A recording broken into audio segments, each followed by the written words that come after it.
মানুহৰ মৃত্যু আমাৰ ভাৰতবৰ্ষত হয় ট্ৰাফিকত, ঠিক আছে, মানে সড়ক দুৰ্ঘটনা যোনটো হয়, ঠিক আছে। এইবিলাকৰ কাৰণে আটাইতকৈ বেছি আমাৰ কৰোণাতকৈ বেছি মানুহ মৰিছিলে ট্ৰাফিকৰ মানুহখিনি ৰুল ৰেগুলেশ্যন যোনটো সেইটো নমনাৰ কাৰণে, ঠিক আছে। কি কাৰণ হয় চোৱা, প্ৰথম আমি জানি লওঁ কিহৰ বিষয়ে। প্ৰথম আমি জানি লওঁ ট্ৰাফিক লাইটছ। লাইট চাইছে আমাৰ ট্ৰাফিকৰ লাইট থাকে কিছুমান 1 2 3 থাকে, 3টা লাইট থাকে। কি আছে? ৰেড, येलो আৰু গ্ৰীন, হয় না? প্ৰথম যোনটো আছে ৰেড, ৰেড কি কাম কৰে জানানে কোনোবাই? কোৱাচোন দেবিতা।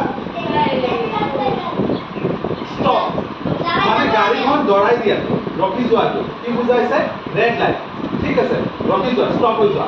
তাৰপিছত येलो লাইট মানে অকমান টাইম ৱেইট কৰা, শব্দটো কি? ৱেইট, সময় ৱেইট কৰি, অকমান সময় ৱেইট কৰাটো কি বুজায়? হেৰি, যেনেকৈ কোনোবাই যদি পাৰ হৈ আছে তেনেহ'লে येलो লাইট জ্বলাই দিব, ৰবা ৰবা ৰবা, এতিয়া পাৰ হৈ আছে তাৰপিছত ওলাই যাব, তাৰ কাৰণে কি? येलो।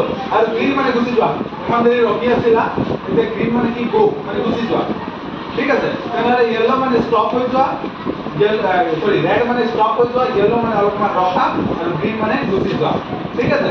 তাৰপিছত আহিল আমাৰ সিগনেল হয়, এইটো শুনিছা? এইটো কি বুলি কয়?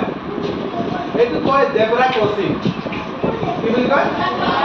Zebra crossing. এই জেব্ৰা ক্ৰছিঙত এই দেখিছা येলো লাইটটো জ্বলাই দিছে, তাৰমানে অকমান ৰৈ যোৱা। এই মানুহ কাম কি হয়, আমি যেতিয়া ৰাস্তা এৰ পাৰৰ পৰা আন পাৰলৈ যাম তেতিয়া আমি কি লৈ ব্যৱহাৰ কৰিম? জেব্ৰা। Zebra crossing. গুৱাহাটীত বেছিভাগ মানুহখিনি ইয়াতে মিলি বহুত, ঠিক আছে। এই জেব্ৰা ক্ৰছিঙত পাৰ নকৰি এনেকৈ ৰখাই ৰখাই গৈ আছে, এনেকৈ নকৰিবা দেই, ঠিক আছে। এইটো কি হয়, জেব্ৰা ক্ৰছিঙত কি হ'ব? येলো লাইট দিবা, তুমি এই ক্ৰছিং পাৰ কৰি এৰিবা। আৰু যেতিয়া গাড়ী কোনোবা চলাই আছে তেনেহ'লে এই জেব্ৰা ক্ৰছিঙত আগতে গাড়ীখন ৰখিব, দেখিছা? এইজনে আগত ৰখিছে নে নাই? তো জেব্ৰা ক্ৰছিঙত আগতে গাড়ী ৰখিব লাগে, আৰু যদি যোৱা সময়ত এনেকৈ পাৰ হ'ব লাগে। এই জেব্ৰা ক্ৰছিঙৰ পৰাহে পাৰ হ'ব লাগে, তুমি এইফালে পাৰ নহ'বা, এইফালে পাৰ নহ'বা। এইটো হৈছে জেব্ৰা ক্ৰছিং, বুজিছানে? চবে এপ্লাই কৰিব জেব্ৰা ক্ৰছিংটো।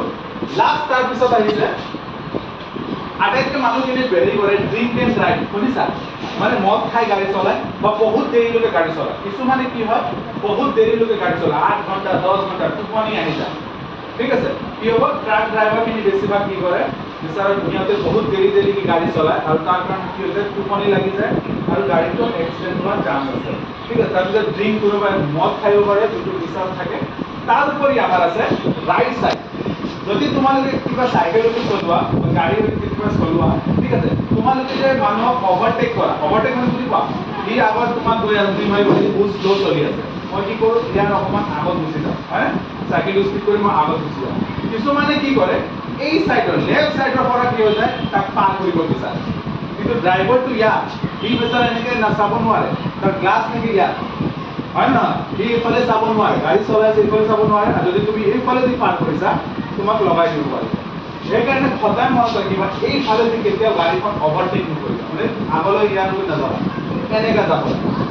ইয়াত গাড়ী চাব পাৰিব, যাব বিচাৰিছে, এই ইয়াৰ পৰা তুমি পাৰ হৈ যাব।